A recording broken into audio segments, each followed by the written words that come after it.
Hello, everybody. Dave Firestone here. I'm the creator of the Driver Suit blog, and I'm also the creator of DGF29 Productions. It's my other YouTube channel besides this one. And starting next year, I'm going to be doing Driver Suit Blog Radio podcast in the replacement of Friday features on the Driver Suit blog. This is going to be a weekly thing. It's going to be about 30 minutes, give or take. We're going to discuss racing stuff, non-racing stuff, racing issues. We're never going to talk about politics or current events, so it's going to be just an informal, fun little thing. Now I'm going to talk about racing issues for the first test version of this podcast. I'm going to complain about, how do I phrase it? Broadcasting for the first, a few minutes, and then we'll go from there. Because I've watched two things in the last couple of weeks that have both pissed me off for varying reasons. We're going to start with Formula E. Now, before you get mad, I love me some Formula E. I think the racing's great. I'm glad those stupid pit stops don't happen anymore. I think it's fun. I think it's a great way to show off electric cars and how great the technology advanced. But I have one problem with Formula E. For those of you not in the States, Formula E is broadcast on something called the CBS Sports Network. That's its own independent channel. Now, to my American friends, if you've never heard of it, I'm not surprised, because it really doesn't broadcast anything of any real value. If it weren't for Formula E, I would have never heard of this channel. So, I want to ask an honest question. Is there any way you can separate the pre-race show from the race? I mean, I like racing in all its forms. I enjoy watching it. Pre-race shows are the most awful thing that have ever been unleashed on mankind. It's just tech talk and strategy talk. It's basically sports talk radio with video, and I hate sports talk. I mean, I used to have a boss who listened obsessively to sports talk, so I can't stand it.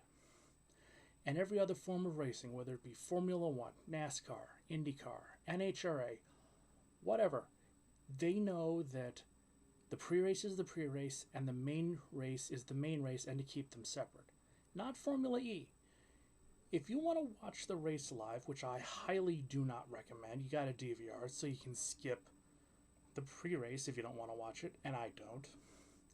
You have to sit through 30 solid minutes of the pre-race show, which should be its own independent show. I don't mind a little tech talk or interviews or behind the scenes, but when I have to sit through 30 minutes of it just to watch the main event, I get so sick of it very fast. Just separate the two races. It's not that difficult. The two shows, separate them. It's not that complicated. Every other form of racing has figured this out already. And again, I like Formula E, but if the coverage like this continues, I may just stop watching it because I don't want to get worked up and angry. Which sucks because, again, I love the racing. It's just the coverage I can't stand. And speaking of bad coverage, I'm going to call NBC out. Now, at the time of production, the Summer Olympics, I really need to calm down before I shoot these. The Summer Olympics have just concluded. They have been over for about a week now.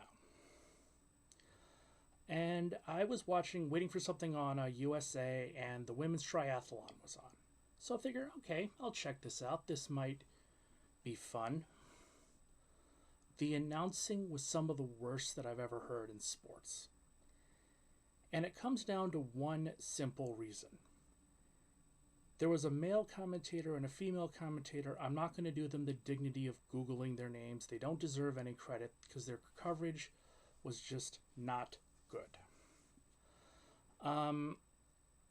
And they just yammered for the entire event. Now, don't get me wrong. I understand that commentators have to commentate. That's why they're there. Okay, I get that. But could you please just not assume that every human being that is watching your coverage realizes what you're talking about? Because I'm not a triathlete. I'm not a runner. I can swim, but I can't do it competitively. I don't ride bikes competitively. I need information given to me, especially if you're going to be analyzing the coverage.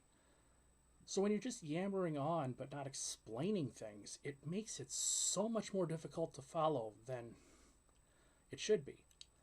And the female commentator that NBC hired just assumed that we all knew what she was talking about. And you're looking at me like, well, how bad is it? Well, at one point, she offers up this little gem. She's watching the woman running in the lead and says, and I quote, "I think her feet are on the ground too much." That's it. That's all she said. She's analyzing her form and she says, "I think her feet are on the ground too much." And I'm sitting here going, what? Well, come on. Enlighten me. Why are her feet on the ground too much? How do you avoid this? How do you change your strategy? Why is this an issue? Again, this is not some, Saturday afternoon on ESPN 4. This is big time. This is the Olympics. This is a ratings gold mine. You should say, well, I think her feet are on the ground because I see this, and this. This is an issue because this, and this. And I would change it because of this, and this. Okay? I'm not saying treat us like idiots, but give us information that we don't have. And if that does sound kind of crazy, then, well, okay. But we don't know this stuff. I couldn't tell you anything about triathletes. I really don't. But if you have the information and you're not giving it to us, don't expect us to be thrilled with your coverage. And the male play-by-play announcer was just as bad because he could have said, well, why do you think her feet are on the ground too much? Well, I think that blah, blah, blah, blah, blah. Well, okay, what should she do to remedy this? Okay, she could blah, blah, blah, blah, blah. As the race goes on, how's this going to be an issue? Well, it's going to be an issue because blah, blah, blah, blah, blah, blah, blah. You see, he could have done that, and it would have made everything a lot simpler to understand. And then it was driving me crazy because, again, I'm a fan of racing, and literally every other form of racing has figured out the mini-map system. Basically, you have a diagram of the course on the screen showing where the leaders are at all times, okay? This is not complex, people. Yet, during the biggest sporting event in the summer of 2021, NBC could not be bothered to come up with a mini-map for the running or swimming area of the course. Which to me is just either laziness or incompetence. Again, every other form of racing has figured this out. Drag racing doesn't need it. But in every other aspect of racing, they have this. Even the Tour de France, which NBC is in charge of. Oh my God. And it's, again, I wanted to enjoy it. I was willing to give it a chance, but the coverage was so bad and so unbearably unwatchable that I just had to turn it off. I'm sorry, Olympics. I gave you a fair chance, and your coverage sucked. Now, speaking of coverage, one second.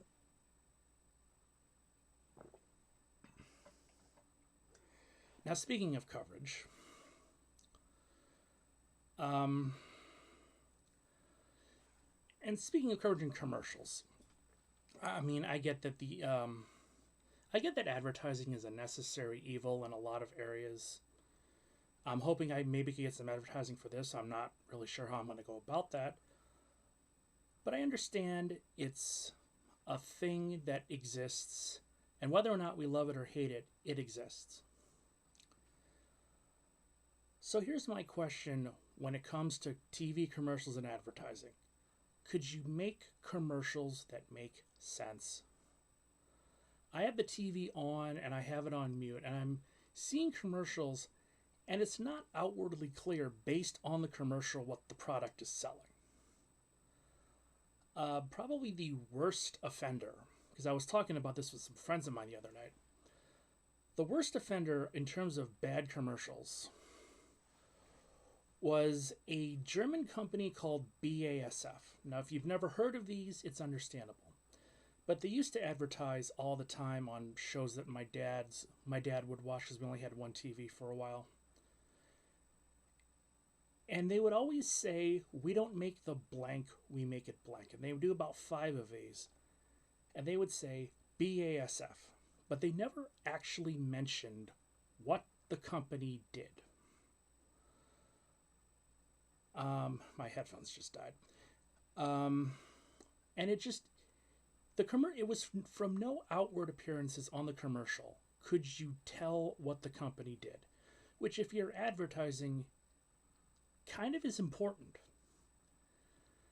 The advertising really boils down to, this is what we do, this is why you should use us. So fast forward to 2007, because I was watching these since the 80s. I see another one of these and I just start groaning. But they added one line that made everything make sense. They do the whole, we don't make the blank, we make it blank shtick. And then they say BASF, the chemical company. And as soon as they say that, their commercials start making a hell of a lot more sense. It's like, we are not designing the jet ski, we're coming up with compounds to make it lighter and faster. Okay, that makes sense. But as we were talking, I was thinking about it, and it dawned on me, why are they advertising on television? You know, these are driving me crazy.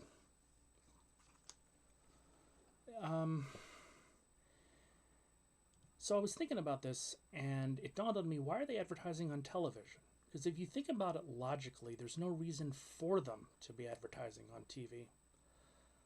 It's not like you or I or my next door neighbor could just go down to your local BASF store and pick up whatever we need. These are pretty much chemicals you would use for heavy manufacturing. So my question is, if you own a company that needs these chemicals for heavy manufacturing, wouldn't you already know about them? Like, wouldn't you already be very much aware of them and what they do? I mean, it makes logical sense. It's not like it's not like a laundromat where every small town has 1 or 2 of them. This is an international-based chemical company. There aren't that many of them around. So you're not advertising to the individual person because they're probably not going to be using your services. You're not advertising to manufacturers or companies that would be using these products because they're probably already well aware of them. So why are you advertising? Nobody watching is ever going to need your product. But yeah, that's my complaints about racing coverage and advertising. We're going to take a quick break, and when we come back, I will be discussing some very interesting Burger King NASCAR toys. So hold on, I'll be right back.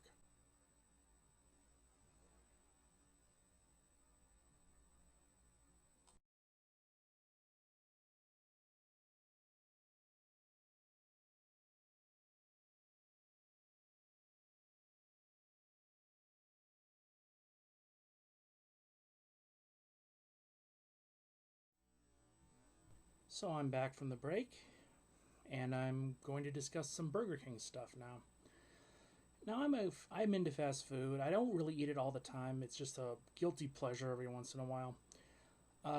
My all-time favorite is now Culver's. I love cheese curds and I love chili, and they have them both in spades. But I'd say my second favorite is Burger King, because I've been to McDonald's and all of them. I like Burger King's food the best. I know there's some people who think I'm crazy for saying that, but I really do like Burger King. And I was not really into the kids club during the 1990s. Maybe if I would have been aware of this, I might have gotten these sooner. But in 1997, in partnership with Cartoon Network's Wacky Races, Wacky Races being owned by Turner, which also owned some broadcasting rights to NASCAR and WCW. That's not pertinent to the story, I just felt like mentioning WCW. In 1997, they brought back the Wacky Racers Happy Meal promotion, which had been successful in 96. But they decided to add some NASCAR stuff into it. Now I have 2 of the 3 NASCAR things. I couldn't find the Scooby-Doo car based on their actual race car, which had Scooby-Doo coming out of the roof. I don't know why I said Goofy. But I got 2 of the 3 NASCAR Cup cars that were promoted in this set. Now, first off, we have Jeff Gordon. And if you look carefully, you will notice that the roof decal on this one is actually upside down, because it should be like this. The 24 should be right side up here, but it isn't. Now, the gimmick behind these, and I did a little research on them, was you pull them back and they run. This is still in its original packaging with the original, Wacky Racer cards. Oh, and it's right in the card too, which makes this even more hilarious. Now, this one's not great, but gets a pass. This one, the 87 Burger King Chevy, this one is really weird. So I know what you're thinking. You said, well, Dave, didn't Burger King sponsor Joe Nemechek in 1997? Well, Burger King did sponsor Joe Nemechek for 2 years, 95 and 96. The weird thing is, by 97, not only did Burger King not sponsor NASCAR, they didn't sponsor Joe Nemechek, and the team behind this didn't even exist anymore. Yet, in 1997, they came out with a very faithful replica of a car that they hadn't sponsored in literally a year. Now, I don't know specifically when these toys were released, but it seems kind of odd that Burger King would wait until after they stopped sponsoring a car to release a toy version of it. And if you look carefully, there's no name on the car, unlike the Jeff Gordon car. It's not like 87 had any significance to Burger King that I'm aware of. I mean, maybe they had something special happen in 87, but I don't see it. And the weird thing is, yeah, they did have an endorsement deal with Joe Nemechek. Why wouldn't you use him to promote your... I mean, this is something I don't get about sponsors, even in NASCAR to this day. You're paying the guy lots of money in endorsements, or the gal, or whoever. I don't want to sound sexist. You're paying the driver a lot of money in endorsements. Why not use him in TV commercials? Why not use him, in in-store displays? Why not use him? Just use him to promote your product. That's the only reason you would be sponsoring anything, is to promote your product. Yet I think there are maybe 3 racing commercials, maybe 4, that I'm seeing at the time of production that actually feature the driver and have the driver endorsing the product. So the idea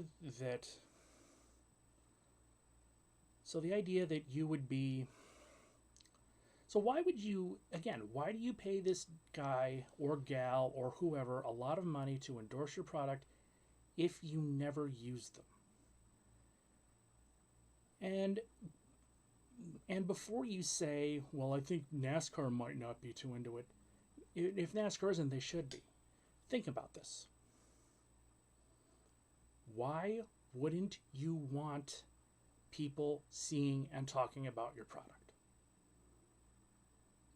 when you're not doing anything wrong and the product, for the first time in a long while, is actually good? Why don't you want to? I mean, makes no sense. So I guess there's some... I'm also, from what I've been looking up, there's maybe some licensing things, but again, use your drivers to promote your products. Don't wait till after the horse has left to close the barn door on this. You'll get stuff like this. A toy that a lot of people think looks cool, but logically makes no sense. And also, make sure your manufacturing standards are up to spec. Otherwise, you'll get stuff like this. Now, I do think, speaking of this, you know how So, this is what I'm trying to say. So if the race is going in the race is going in counterclockwise, the number is facing the infield, right? Why wouldn't on road courses you have this just when the car is going clockwise? So when the car's going clockwise, this is what it looks like. I mean, I'd like a little consistency here. But you know what? I'm just dating myself, really. Because let's be honest, no one else is ever going to date me. But yeah, this is the content you're going to be getting with Driver Suit Blog Radio. I am going to refine this quite a bit. I've done at least 3 or 4 test videos prior to this. I'm probably going to do 10 or 11 more before I actually start this in earnest.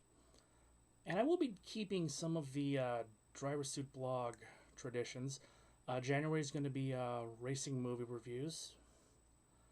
And I don't know what I'm going to do for the Paint Scheme Awards or I'll probably just do the Paint Scheme Awards and the Paint Scheme Countdown the same way as I've always done. But yeah, this is Driver Suit Blog Radio, and I will be wearing my most festive racing hats and racing shirts. I'm looking forward to starting this project in earnest. I am going to be working on this for a while. If you have any recommendations, feel free to let me know. I'll be more than happy to look into it. But yeah, I'm Dave Firestone. I will start Driver Suit Blog Radio in January. I'll probably see you before then sometime, but until then, you guys are awesome. Have a good day.